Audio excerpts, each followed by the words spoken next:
Good morning, Boquete. Good morning, Chiriqui. Coming at you live on Radio Chiriqui 103.3. This is Talking with Your Doctor with Dr. Shannon Tour. Good morning, everyone. Good morning, Dr. Shannon. Good morning, Bolivar. It's our Bolivar is our engineer for today. Good morning, Veronica, Dan, and David. And good morning, Roger. I have with me today two members of Boquete Health and Hospice. I've got Leslie Hughes and I've got Kim Doherty. And they're going to be talking a little bit about living and dying in Boquete.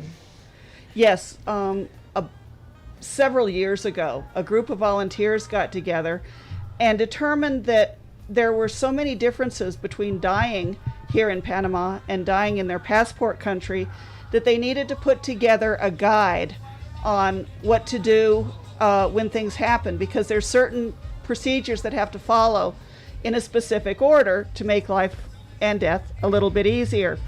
So they spent 2 years writing the initial booklet and coming up with forms and all sorts of ways to make it easier.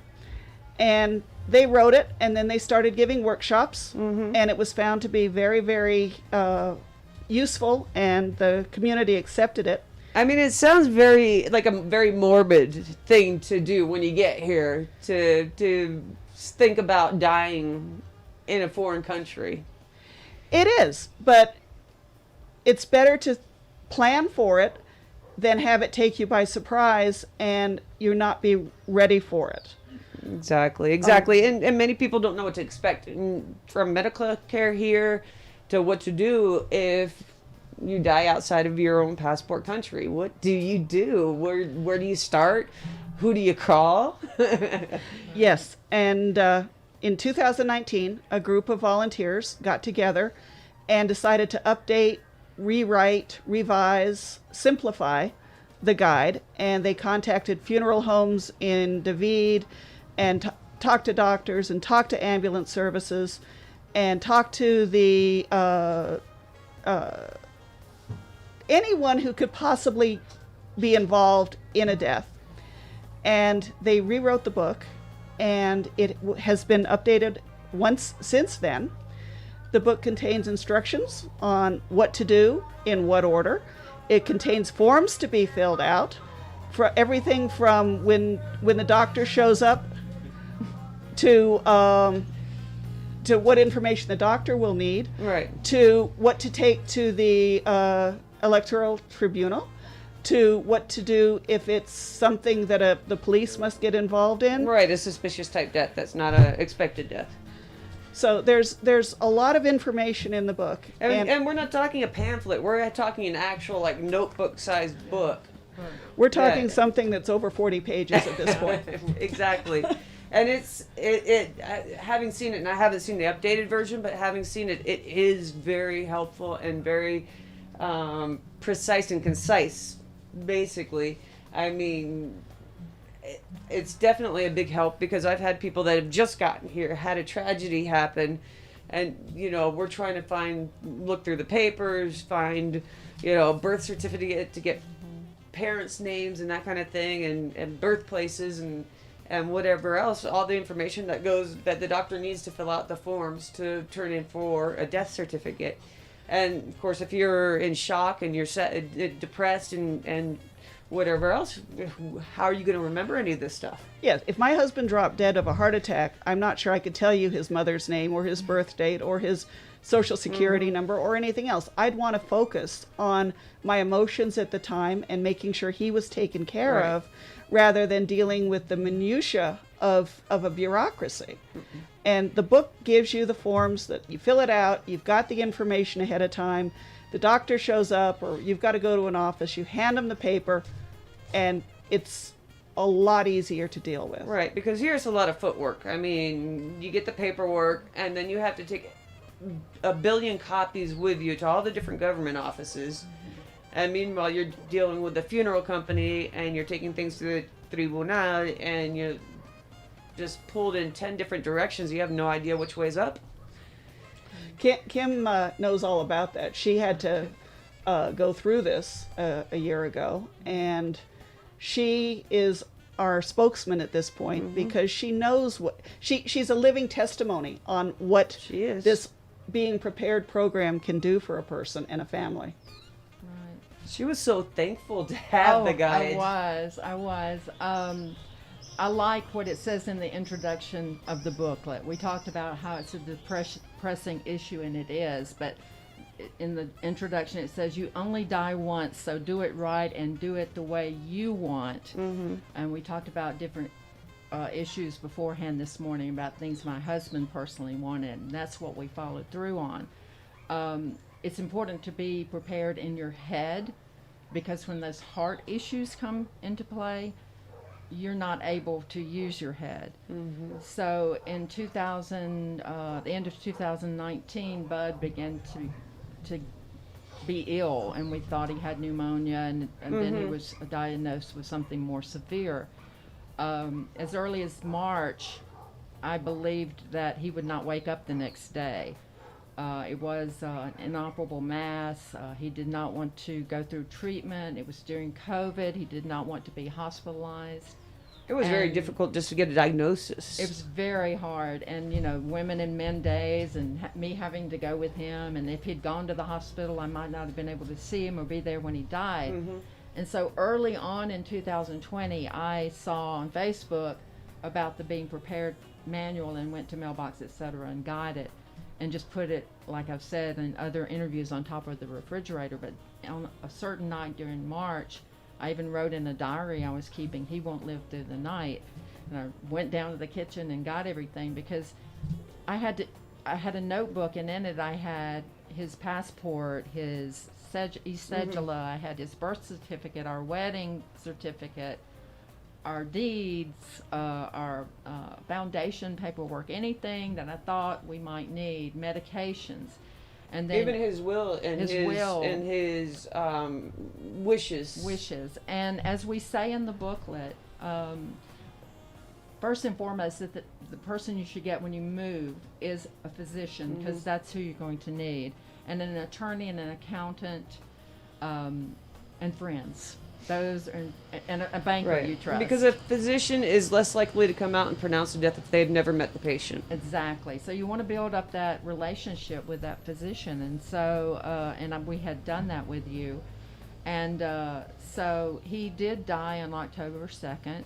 And when Shannon came to the house, I was able to give her this notebook with all this information in it, and she could fill out the medical report that is needed to get the actual Panamanian death certificate when you go You down were so together. the tribunal.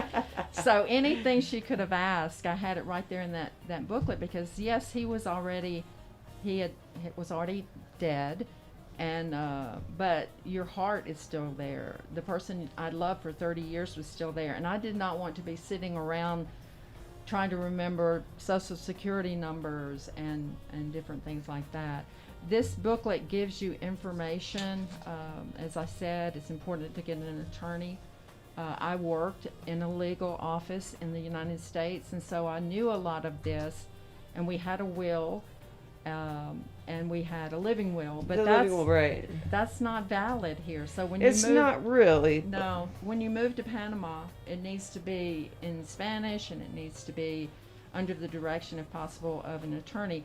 I was able to take our living will, translate it into Spanish, take it to my attorney, and he authenticated it for me Right. if I had needed it, but we knew what Bud's wishes were. Right. So this was just a little extra. And he was home. A hospital wouldn't necessarily have accepted the Right. living will. Right, that's correct. They wouldn't And- necessarily have accepted it, unfortunately. And we also formed a foundation, so that was in lieu of a will here in Panama. Just so many things in this booklet, that forms, contact numbers, having friends that know your contact information. If I die today, what's my son's phone number? Right. Where are my passwords? Where's my bank accounts? Right. Where's all your important documentation Right. that your family will need? Right. Where's my pet? Things you never think about. Where's my pet gonna go? Yeah, where's he gonna go? Who's gonna take him, and things like that. So this just gives you answers all the questions that you might have, and it is updated regularly.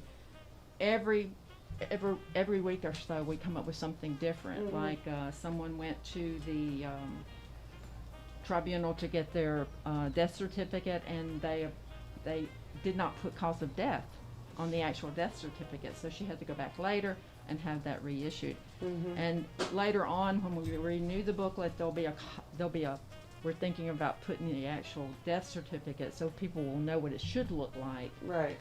So just a helpful guide. Because more- what you get from the doctor is not the death No, no, certificate. no. It's a certificate of a natural death. Basically, it's saying the doctor pronounces patient dead, but Right. it's not the actual death No, certificate. and you have to go to the tribunal to get that. Some people choose to contact the embassy and get that death certificate. Mhm. I did that just for.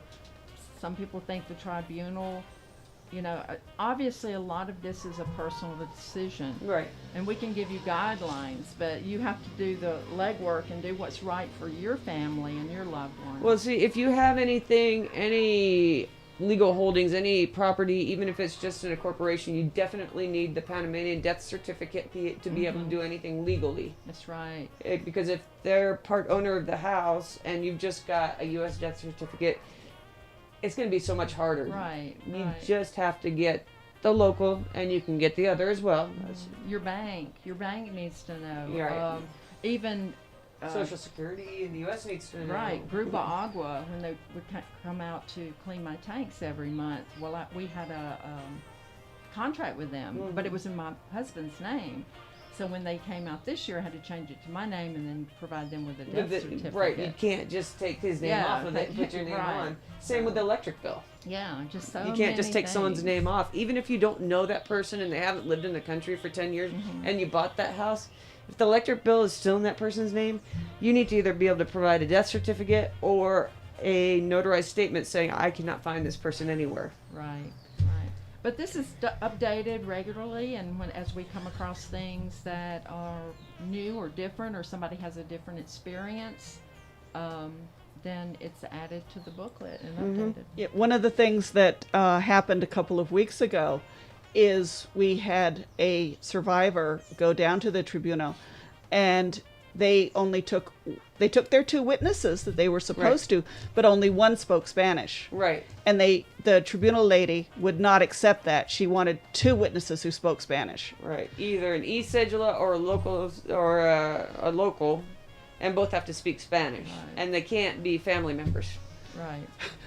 which can cut down the number of people. So Right. if you 3 months, 4 months ahead of time, you figure out who are the people you're going to take with you. Mm-hmm. Who are the people you're going to trust with a set of house keys for you? Who's going to know the combination to your safe? Who's going to be there the day of to help make sure that your final journey happens respectfully? Right. So there's a lot of things to think about. When I filled out my copy, it took me almost 2 days because there were a lot more financial information that I needed to gather. I needed life insurance. I needed, local bank accounts. I needed U.S. bank accounts.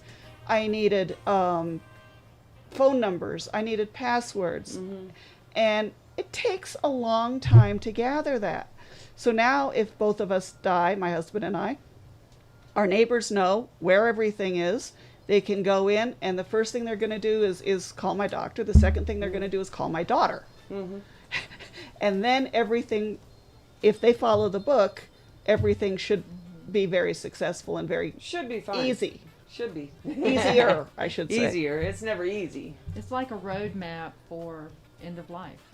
It just tells you what Step you need one, to step do. two. Step one, step two. The fact that you don't have to call, a lot of people think you have to call the police every time. You don't. No. And in fact, the police don't want to be there because they have to Right. stay there until a doctor gets there to pronounce the person's dead. Right. So They unless don't it's want to be called. sudden or foul play is suspected, you don't have to call the police. But like my Right. husband had been there for months, so I didn't. But I would not have known that. Right. And I had, people saying, "Oh, you have to call the police," and I'm like, "No, I don't think I have to." But Right. No, you don't have to call the police Yeah. unless, it's a visitor in your home, Yeah. or it's an unexpected thing, you know. But most people that are coming here retirement age or older. They're not coming here as younger, so they have to think about these things. You know, you don't expect to come to your new retirement home, and get in a car accident and suffer really severe injuries, and have to think about, well, if my husband or my wife doesn't make it, where do I turn? What do I do? Where do I Right. go? Or if you develop an illness. Yes, one of our neighbors, she called me a couple of weeks ago. Her husband was having severe chest pains and shortness of breath, and she wanted to know what to do. So, you know, we went down to the Mint's office, because that was the one that was open at that particular point in time, and we took him to the hospital in David, and the doctor was so worried about his health at that point, she got in the back of the ambulance and went also. And I'm sitting there driving down going like, the wife has no idea on what to do. Right. And so, you know, What happens next? Yeah, If he and- passes in the hospital, how does she get him out of there? Right. it's rather frightening. It's different than the Yeah, U.S. it's you a whole know? different thing. If somebody dies in a hospital compared to at home, it's a whole different Right. set of rules. We're all just, if you are from the U.S., and I can only speak on that, everything is just pretty well, you know, the coroner takes care of a lot, and the hospital takes care of a lot, and you know what you need to do, but you come to a different country, and it's just different. Not just the language, the culture, everything, and you have to acclimate yourself to that. That's why it's important to have a good friendship base too. So you've got those people that will feed you when you're not able to eat yourself, or run errands for you when you can't leave your husband, and so it's just very, very important to be prepared in all aspects of your life when you live, not just in Panama, but if you move anywhere. Because in your case, sometimes your husband couldn't get up out of bed by himself. Right. He couldn't, you know, risk of falling, and I think he might have fallen once or twice. Yes. And he was a big guy. Yeah, I developed big muscles. Yeah. But Yeah. I did have to call on friends once or twice, because he had, as we spoke, he lost a lot of weight and was very embarrassed for people to see him, so he did not want that assistance. But there are occasions that you have to have somebody there to help you with something, even if it's a snake under the garbage can in the Right. backyard. You know, I mean, just something. You've got to have the assistance of friends. Right. I mean, there's been similar cases, you know, a spouse passes away, usually the husband is the one that's always taking care of all the chores in the house. Right. That's always paid the bills, that's always fixed things when they go, or contacted who to come fix something. Right. So when something happens after you recently lose your spouse, you're kind of up in the air like, okay, now there's a dead rat in the yard. I'm definitely not touching it. Who's going to take care of that for You know, me? I got a bat in the house a couple of times. Well, I didn't have anybody to look to. You know, it's you become head of the household very quickly, and that in itself is daunting. Yeah. Um, A broken water pipe. I mean, I can do a lot of things, but there are a lot of things that my husband did, and you have to be prepared for those things too. To pick his brain and know who do I call if this happens. And we did sit down and have conversations about what ifs, you know, and that's just very important to have that dialogue Right. with the person. Because your situation was a little bit different. You had time to do that. yes. You had It wasn't time a to sudden prepare. death. It wasn't sudden. It wasn't long and drawn out, but No. it wasn't sudden. Right. And this is so much, it's important for that predictable death, but for someone who's in an accident or just falls, This is you know, really, really important. this is so important. Because you can't ask if, you know, the legal name of the parent. Maybe the parent is using a different name, a Right. nickname or something like that, and you're putting that on the death certificate. Well, if they use their birth certificate and their passport to get their residency, the legal name is going to be there, and they Right. won't accept a certification if it's got an incorrect name on it. That's right. And we know how important it is to list everything exactly like your passport. Uh-huh. Always. I had one that I had no idea that she was using a married name, and so to go back through her things and to look at the names of the parents, and we didn't know those were the names of the parents until later. It's like, wait a second, this doesn't match, and we never knew she was married. So, little by little, as you look through all the paperwork, you start to piece it all together. Oh, okay, these were the parents. This person had probably once been married and just never changed the name back to the maiden name type of deal. Right. But you don't know, and you know that the Tribunal Electoral is the one that has the correct information. So you do have to prepare a document, and especially in case of a sudden death, or just in case of a really private person that doesn't go around telling information to everybody, that they have to write it down somewhere. And there are other ways you have to be prepared too. Just what if the day that your loved one dies, your cell phone isn't charged, or your cell phone Has no service. has no service, and you don't know telephone numbers off the top of your head. We've become so reliant on our devices to record our phone numbers that many times we don't have those phone numbers. So the important ones, like your doctor, funeral homes, things like that, they need to be, your contact people you need to write that down You need to somewhere. write it down. Yeah.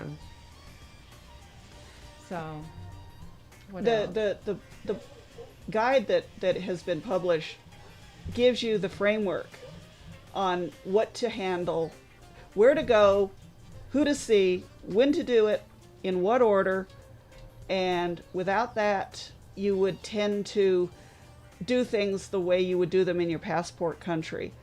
And there's a very specific order. You call your doctor, the funeral home comes, the next business day you go to the Tribunal Electoral. Right. Then you do this, then you do that, then you get the copies of the death certificate, then you go to the embassy, and without knowing the order, Yeah. it would be very easy to skip a step. And then have to go and backtrack and do it over. And cost you additional money, perhaps, or something like that.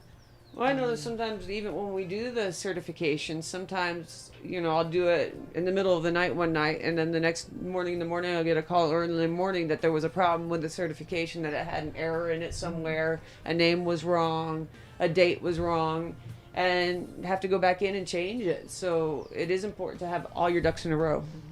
There was one of our friends who he died, and when the Tribunal Electoral got all their paperwork and was giving it to the wife to sign, it had his sex listed as female.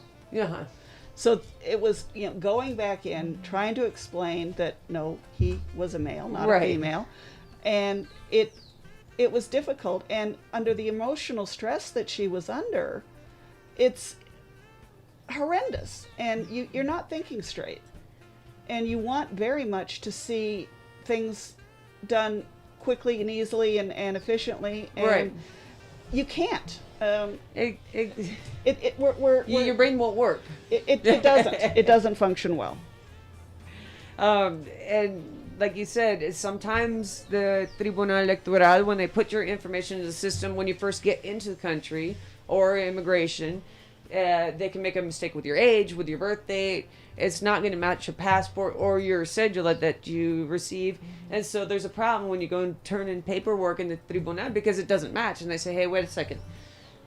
These two can't be the same person because the date is wrong, or the sex is wrong, or the middle name was written wrong. Or your loved one goes by a nickname. Bud, that was not his name. Right. And so if someone who did not know him, or if I did not have that information, there would not be a Bud Doherty registered. Right, exactly. If they tried to give his name as Bud Doherty, they would look at you like you have two heads. Yeah, right. But this was the best $10 that I've spent. It's a peace of mind. You can get it at Mailbox, etc., or the Tuesday Market, and it can be purchased for a $5 donation online at our website, boquetehealth.org. You just go into the donate tab, and in the memo field, note that it's for the Being Prepared manual. And then when we're notified of your donation, a Being Prepared PDF will be emailed to you. So we try to make it as convenient for you and make it available in different ways so that it does get out there to the community. Everybody needs to have this. I really like the book form. I mean, Yeah. it's already printed up for you. It's already in a binder for you, and all you have to do is pick it up and fill it out. A Right. lot of people, when they get something in their email, a PDF, and it's 40, 50 pages, you're not going to sit down and print it up, probably. Yeah, you're gonna think I'll read that later or whatever. Yeah, and then when push comes to shove, then it's too late. Right. This is my second copy, actually, of course, because I used the first one for when Bud died. But I took the pages out, put it in a 3-ring binder, and sectioned it off. That's what a lot of people do. Just tear it apart and use it the way that works best for you, so that you know this information is here and this Right. information is here. So we do workshops occasionally on being prepared. And I will be leading the next one. It will be on October 27th at 11 a.m. to 12:30 at the Animalis building in Alto Bequete. And where is Animalis, just in case people don't know? It's across from Yvonne's, the big grocery store. Right? Ivan's Ferreteria Right. and Mercado. Okay. There's Across the street? There's a little street Uh-huh. with a big sign that says the Animalis Sterilization Clinic. Uh-huh. It's down there. It's the first building on the left. It's a big green metal building. We have when we have the workshops, it's all set up. Everything is socially distanced. We make sure everyone coming in is, has alcohol available.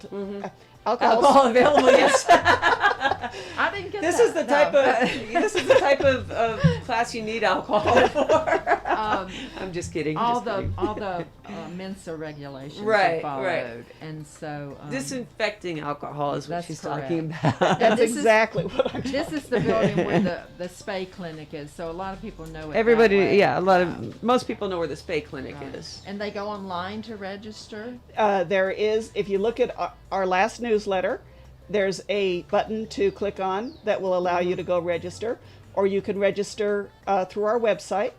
If you look for the Being Prepared, it will have a button there to click on. Or if you are interested and you can't get either of those two things to work, Which sometimes happens. you can call our patient care coordinator. They just changed their name. And they will give you a link to the website or take care of registering you for it. But we limit it to 40 people because we do want to make sure everyone's socially distanced. Kim will give the introduction and a little bit more information about how the program works. But then it's opened up to questions because everyone has my particular situation is Right. this, what do I do? And we do require that you have your own copy of the Being Prepared Guide when you come to the workshop. You kind of need it. And if you've started filling it out, you'll find out where your questions will arise. Right. Go to the Being Prepared meeting prepared, please. Yes. Yes. And the website, the boquetehealth.org website, has tons of information. Not only with being prepared, but music, opportunities for people who are ill, and Because you guys are already pretty busy as it is. Yeah. And Just occasionally. providing food and medical equipment, and it's just a wonderful organization. And so we're so very fortunate in this community to have this organization. What I like to say is, years ago, when people did not even know Kim Doherty, they began working on a plan that would help make my life easier and make those final days with my husband easier to deal with, and that's exactly what it did. for Right, me. because what are those final days like? I mean, Oh, they're hectic, and you have no sleep, no food a lot of times, and you're wanting to be with that person till the last minute, till they take him out of the door. You're wanting that. You're not wanting to be filling out paperwork and worrying about information. I mean, you were tired, for one. You hadn't slept. Yeah, I you slept weren't with one sleeping. eye open. You couldn't sleep. My husband didn't eat for 51 days, so we had to deal with that, and You couldn't get out of He bed. couldn't get out of bed, and everyone goes through those similar problems. So. They are. And then there's the telltale signs, just before the person passes that they're about to pass. Right. And during that time, especially, is when you're right there and you Yeah. don't want to leave their side. I mean, you feel like Yeah. you're responsible to be there. I don't like to say it. It's you don't want to miss it Yeah. because also say this. I look back on his illness and his death and have absolutely no regrets about anything I did. Those were precious moments with someone I spent 30 years with, and I wanted to be there, and my eyes to be the last eyes he looked into, and that's what he wished for as well. That's a decision that you and your loved one will have Yeah. to make, and that's why being prepared is so important. I mean, it's a very private moment too, and Yeah. and we weren't able to come to the house right away. No. It was a couple hours, Yeah. few hours, Yeah. 2-3 hours later, and you know, most people welcome that That privacy. That and privacy, quiet that quiet time, You think yeah. you wouldn't. You'd think, oh, I just don't think I would. But it's a very precious time, especially if you live with somebody. You know, when it says in sickness and in health till death do us part, that's exactly what it was. So I mean, it sounds like a scary thing, a morbid thing, but it's not. it really isn't. It's We're kinda all going to cathartic. go there, and so be prepared to face that. It's filling out the book for you and for your loved one is the ultimate expression of love. You're taking care of them. You're saying, I'm going to spend the time now to make sure that when and if something happens, it's not terrible for you. It's bad. It's frightening. It's sad. It's emotional, but it's as good as I can make it for you. And it to me, it's the ultimate expression of love. And Bud really wanted his privacy. He really wanted to be alone. He did not even want me coming around. He just wanted that. We're in this together. You know, we're facing this together, and we did. And like I said, I don't have regrets, but I owe such a huge debt of gratitude to Boquete Health and Hospice. They provided the equipment that was needed, Yeah. all of the equipment that you needed, because as time went on, you needed things that you didn't know you were going to need. Right, right. I could only do the medical part. That's right. They provided the equipment. They provided the everyday, you know, support. Right, and a lot of the equipment that Boquete Health and Hospice loans to patients is donated. So when I had things after my husband died that I could donate to the program, and that's very important if you have, you know, medical equipment that you don't use or want or think you'll need, to contact Boquete Health and Hospice, and they would be happy to. Especially receive. the portable oxygen concentrators. Absolutely. Those are in great need as well. I mean, nebulizers are easier to get here and they're pretty cheap, but the oxygen concentrators are not cheap. They cost a lot to repair. They cost a lot to Yes. maintain. And, you know, people are usually using them for a pretty long period of time. So Yeah. having extra on hand is a big help if anybody has one that they're no longer using. Right. You know, one of the things that Kim was not able to take advantage of was the assistance that BHH can provide to someone who's being a sole caregiver. Right now, we're still not going out to people's homes, but we can do things on the phone. If you call and say, I need you to go pick up a prescription for me, or I need you to go to the grocery store, I really need cereal and milk and yogurt, or I need you to arrange for the doctor to come because I've the gotten pain, calls and messages. the pain is Yeah. breaking through. Yeah. If you need a support system, we've got chaplains, we've got social workers, we've got people who will listen and provide any kind of assistance. We can't do it in person right now, but But I this- understand everyone is vaccinated that's volunteering. anyone who's coming in contact with the community is vaccinated. We do not require our members who are in audiences of general meetings to be vaccinated. We don't require our computer people. We don't require them to be vaccinated because they're not representing us to the community. But But the ones that deal day to day, face to face. all of our equipment team is vaccinated. All of our blood team is vaccinated. All of our Tuesday Market team is vaccinated. Anyone who's running a meeting or teaching a class is vaccinated. Which is important, because if you're dealing with people that have health issues that are terminal, their immune systems aren't great. Yes. Right. It's frightening when you think of what Kim had to go through. Yes, she had friends. Yes, she had you. Not the same thing. yes, she had Bud. But you still need someone who is involved, but not as emotionally involved as a family member or a friend could be, to say, okay, yes, you're crying. Yes, we need to do this. Let's get out of the house and go have a cup of coffee. Let's go for a drive so you can see something different. You haven't been out of the house in 51 days. We couldn't go out at that time anyway. But I would get calls all the time yeah. from Bacchetta Health and Hospice, and even after Bud died, I continued to get calls. Yeah. Are you okay? Do you need anything? So now I have people that contact me and say, can we go have lunch? I've just lost a husband and I want to know, what to expect or whatever. That happens quite often, and I'm more than willing to do that, because I feel like if you're wasting a loss. You've lost something very important to you, and if something good can come out of it, like trying to help somebody else or assist somebody when they're having problems, then it's not a total loss. Something good has come out of it. Because you don't realize what you go through afterwards, because you're so worried about the present and taking care of that person. I remember one of your posts struck me as, we put this Christmas tree away last year with plans of taking it out and decorating it together this year. Right. And it would only been a couple of months since he had passed. Right. And I wasn't going to do it. But Right. I remembered something he had told me. We had a son that died in 2004, and he said, life goes on.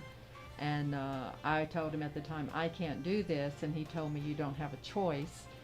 And I climbed up in bed with him one day crying, and I said, I can't do this. And again, those words came back, you don't have a choice. Mm-hmm. So when Christmas came along and I looked at that Christmas tree, it was the very last thing I wanted to deal with, but it was saying life goes on. This is not the end of your life. You will smile again. You will be happy again. And it does go on. It goes on whether you want it to or not. That's right. You can't put You the brakes have no on. choice. You have no choice. Like you were told, Yeah. Bud told you have no choice. That's It's going to right. keep going whether you want it to or Yeah. not. And you can dig your heels in, and there's not a thing in the world wrong with grief at all. Some people, it takes years. My son died 17 years ago. It's still difficult for me.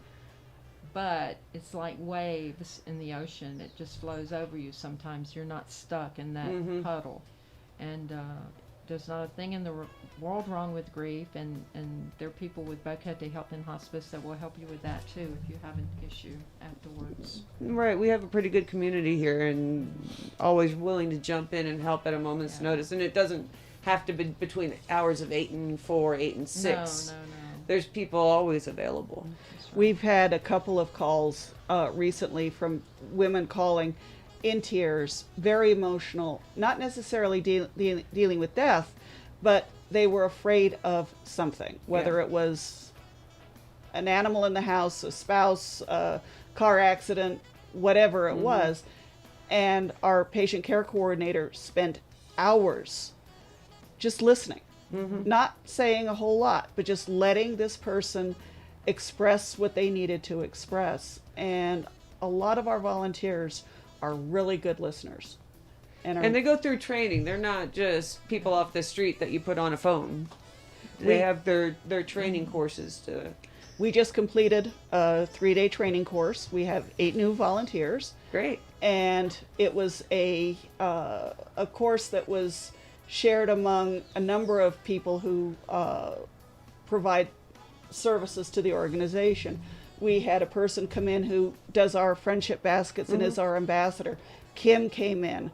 We had one of our grief counselors come in and talked about the stages of grief. We had one of our doctors explain what does imminent death look like, right? So that if we've got someone in the future in a home, that they can recognize what they're seeing and can help prepare the family for what's going to happen. How to listen, how to communicate. That's we spend a full day on communication skills, because we get so very much wrapped up in what we want to say that when someone says, "Hi, how are you?" everyone says, "Fine." Well, try an experiment once. Come up and say, "Hi, how are you?" and then say, "I'm terrible, how are you?" And see if they actually listen to what you said. And some will, some won't. Yeah.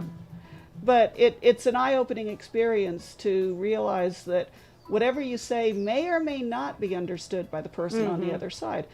Being prepared is one of the things that we want to make sure that everyone involved in this death is heard and understood, and they know that they're loved by everyone that's dealing with them. Because most people don't have a whole lot of family here. No. It's just them and their spouse, or they're alone. That's right. That's right. And especially if you're the one left behind. The one left It's behind more is important than ever that you be prepared. Yeah. If you're the one left behind, because if you don't have someone close. right. And that's what we always say too. I mean, we're not just dealing with our patient, we're also dealing with the family members of the patient, especially the palliative care patient. He or she may be my primary patient, but my primary concern is the caregiver. The caregiver is the one that needs to take care of themselves. I take care of the patient, but my concern is for the caregiver. Yeah. Are they up to it? Are they psychologically handling it well? Are they sleeping, eating, getting out? It's miserable to try and figure out what the caregiver needs. And one of the things at some point that hospice hopes to set up is a caregiver support group, so that if they need someone to listen to, someone who's been through the same thing they have, because unless you've been through someone like Kim and Bud's situation, you can sympathize, you can empathize, but you don't really know. You need someone who can say, "I did it. Here's how I got through it. Maybe something I can say will help you." And it's really a tough thing to do. And To give hope, to give peace of mind is, a lot of times I will talk to people and I say, "What do you want most in life?" I want peace of mind. That's a really valuable thing to have, and this is one way that you can have It's that. a way, because you've got this to rely on, you've got your medical doctor to rely on, you've got your support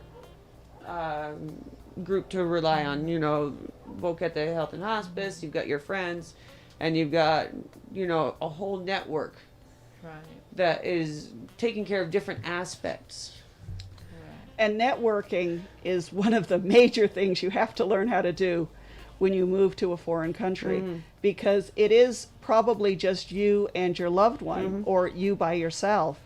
And without learning how to say, "I need help," who knows, and where do I go, and what do I do, it's going to make life a very lonely proposition for you without that.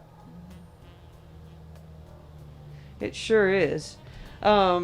We've got a little bit of time left. Now, I understand that there's a blood drive going on right now. We have a blood drive going on. It's in Alto Boquete at the Animalis building, across from Yvonne's. We were discussing earlier. Same place as the meeting. We originally had asked for people to make appointments to go, Uh-huh. but at this point, we're there until noon.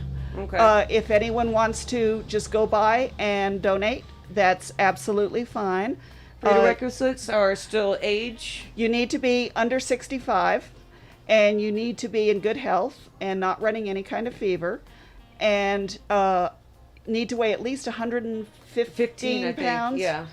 And you'll walk in, they will get your information from you, they'll do a check on your blood to make sure you're not anemic. They will Check your blood pressure to make sure it's not too high or too low. and then you'll be interviewed by a doctor. If you don't speak Spanish, that's fine. Both of the two doctors that were there when I was there earlier today spoke English, but they have translators there, so if you don't speak Spanish, that's not a problem. And another important one, you can't have traveled within the past 3 months, 3 I think, months. out of the country. Right. And wear a mask. You must wear a mask. Bring your vaccination You card. don't need to bring You your don't need vaccination to? card. Okay. No one asked me whether or not What I've been about vaccinated. ID? You need your cedula or your passport or your permanent residency visa. The technicians there are absolutely incredible. I bruise very easily, and this is the second time I've donated blood, and I haven't gotten a bruise yet. They're great. And there's certain blood types that they're looking for more than others, but they'll take any blood type. But if you are especially like A positive, O negative, Any kind of those. But any donation of 1 unit of blood can potentially save 3 lives. and you get free snacks. Yeah, And that you was get gonna say- you get free snacks, plus you get the choice of either a water bottle or a set of 10 masks. Oh, nice. Wow, that's neat. And it's run under the auspices of the Hospital Regional Okay. in David. It's completely under their control.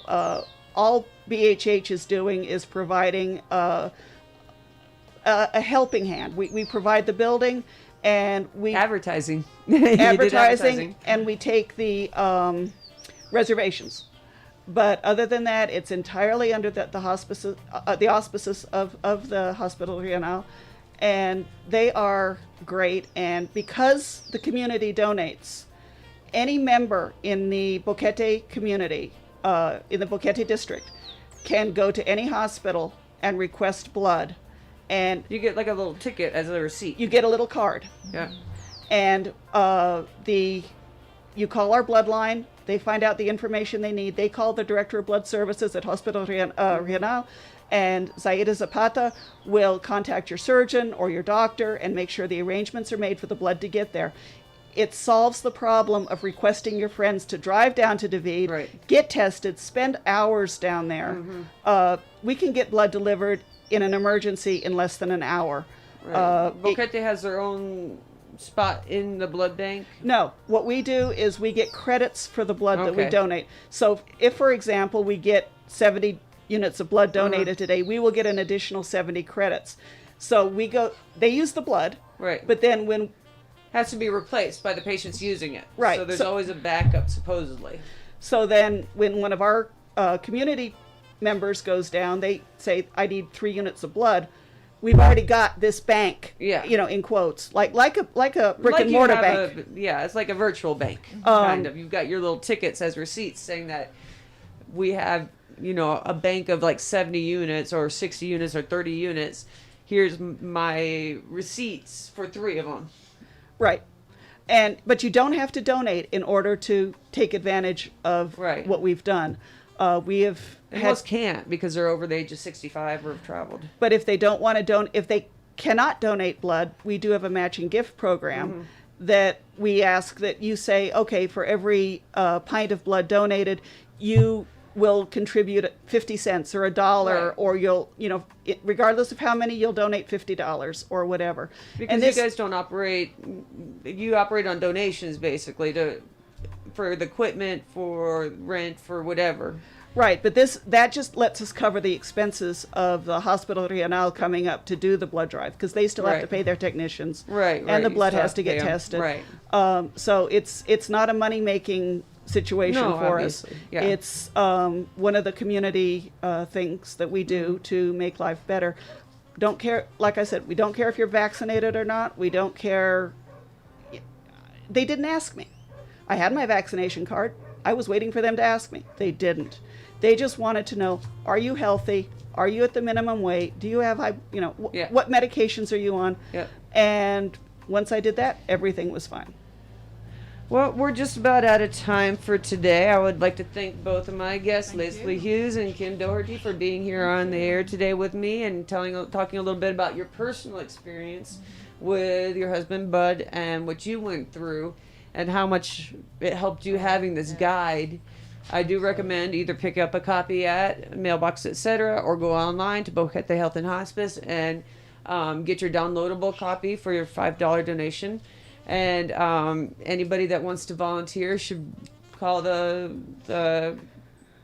Boquete Health and Hospice hotline. We have a online application on our Okay. website, boquetehealth.org. If you go to the forms page, it says application.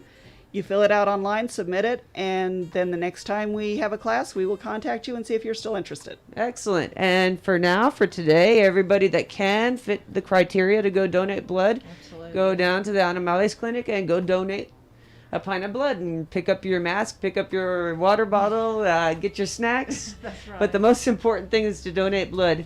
Bolivar, va. Oh. Va.